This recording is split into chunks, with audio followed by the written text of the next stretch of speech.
Let's settle a debate that plays out in coffee shops every single day. You see two people holding nearly identical black coffees. One ordered a coffee, the other an Americano. To the casual observer, they're the same thing, hot, dark liquid in a cup. But they are fundamentally different creatures, born from opposing philosophies of time, pressure, and water.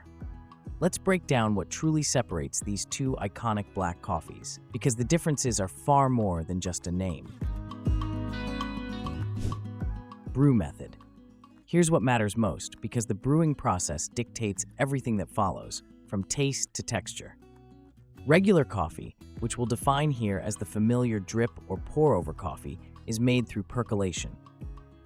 Hot water is poured over a bed of medium ground coffee, and gravity does the work, slowly pulling the water through the grounds and a filter over several minutes.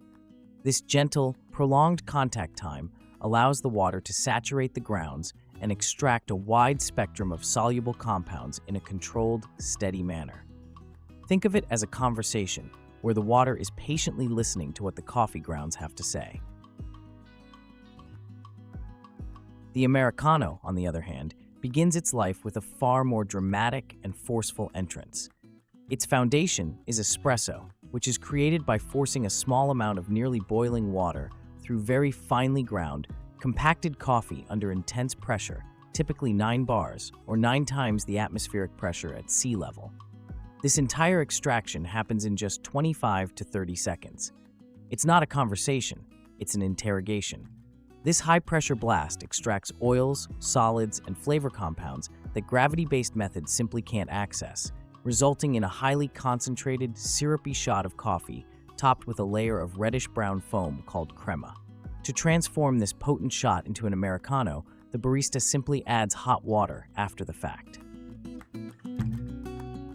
Flavor profile.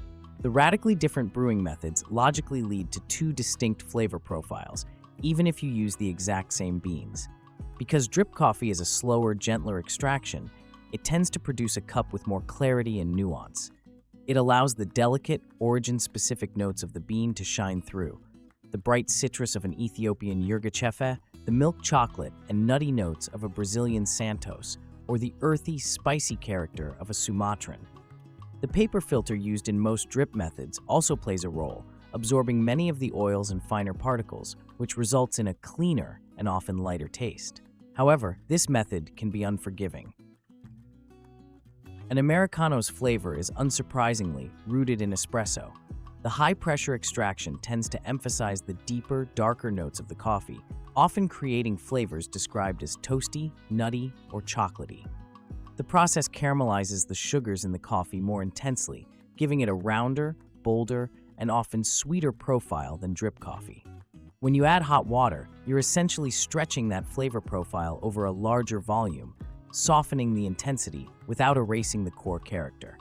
You lose the punch of a straight espresso shot, but retain its fundamental soul. It's bolder and more robust than a typical drip coffee, but smoother and more sippable than an espresso. Body and texture. Let me explain the difference in mouthfeel, because it's one of the most immediate giveaways. The body of a coffee refers to its weight and texture on your tongue, and it's largely determined by the presence of oils and insoluble solids. In drip coffee, especially when made with a paper filter, most of these oils and microparticles are trapped. This results in a beverage that is lighter in body with a thinner, more tea-like consistency. It can feel very clean and crisp in your mouth, which allows its flavor notes to be perceived with great clarity. An Americano, because it starts as espresso, brings a completely different texture to the table. The high-pressure extraction forces many of the natural coffee oils into the final liquid, creating a richer, fuller mouthfeel. Even after dilution with hot water, that oil content gives the Americano a silkier, rounder texture that coats your tongue more than drip coffee does. While the iconic crema of the espresso shot largely dissipates when the hot water is added, some of its emulsified oils remain suspended in the drink, contributing to this heavier body. Caffeine content. This is where most people get it wrong. Many assume that because an Americano is made from espresso, it must be a caffeine bomb. The reality is more complicated and often surprising. Let's talk numbers.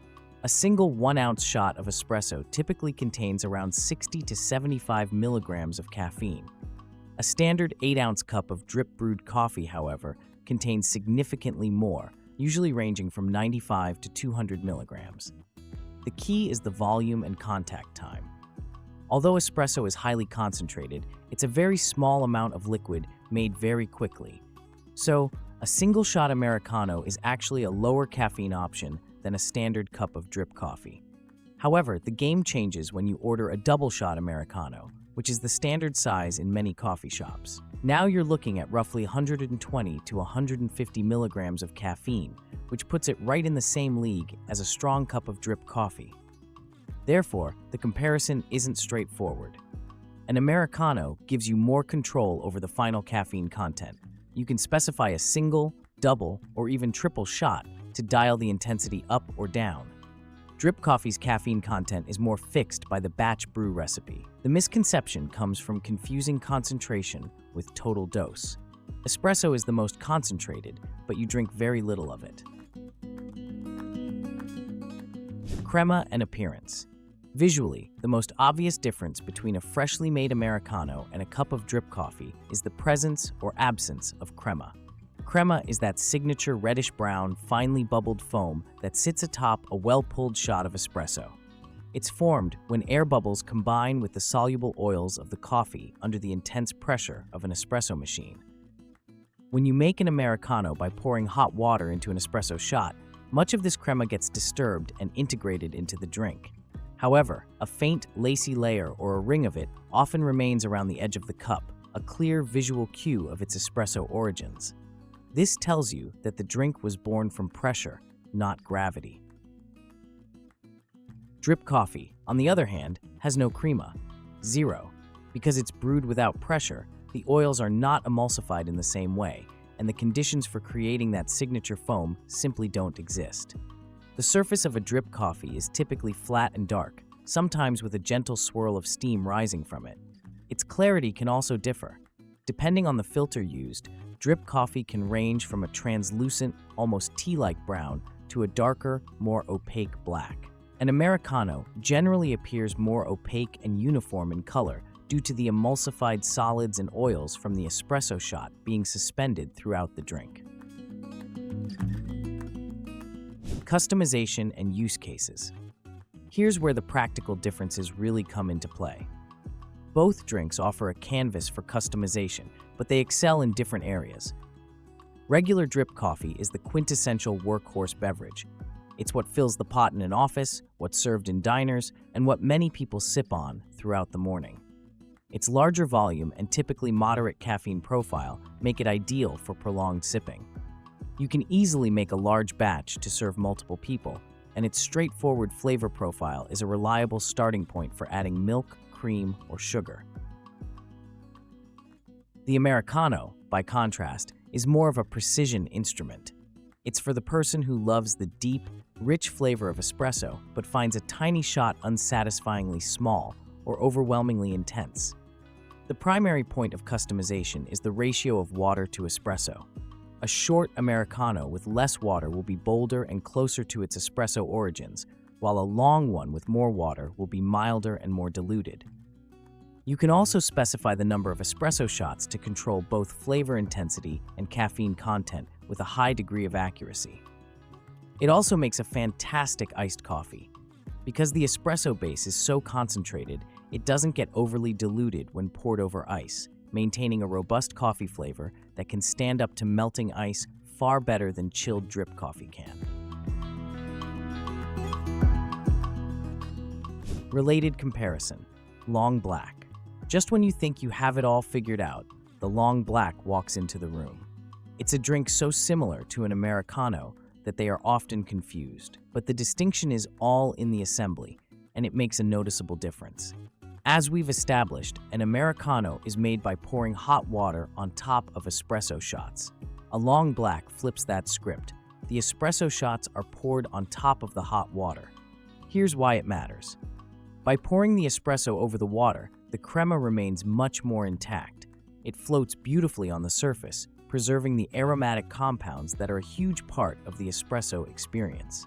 This results in a drink that often has a stronger aroma, a slightly fuller body, and a more pronounced espresso flavor compared to an Americano of the same volume. The Americano's method of adding water to the espresso tends to break up the crema and integrate it more fully, creating a slightly smoother, more homogeneous drink with a less distinct crema layer.